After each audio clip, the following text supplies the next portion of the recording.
আজকে জুমার দিন আমারে 2 রাকাত জুমার নামাজ পড়ার সুযোগ দে। ও নবীর উম্মতেরা, নবীর আশিকেরা, হুসাইনের আশিকেরা গো, এই 2 রাকাত নামাজ জুমার নামাজ ছাইরো না, আমার নবীর শাফায়াত নসিব হবে না।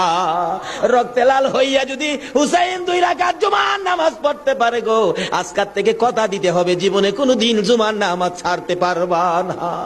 জুমার নামাজ আদায় করতে সময়টুকুন দিলে নামাজ শুরু করে দিলেন, রুকু সিজদার কাজ শেষ করে তাশাহুদে বসে সালাম ফিরানের আগ পর্যন্ত কাছাকাছি বসে বসে এই যদি সৈন্যরা নামাজের ভিতরে প্রত্যক্ষদর্শীরা বলেন এক একটা করে তীর মারে হুসাইনের গায়ে। ডান দিক দিয়া যদি তীরটা মারতো, বাম দিক দিয়া বেরিয়ে যাইতো, সামনে দিয়া মারলে পিছন দিয়া বেরিয়ে যায়, এই কিসিমের তীর গো নামাজের ভিতরে বাহুতুরটা তীর লাগাইছে। হুসাইন সালামটা ফিরাইয়া নানা গো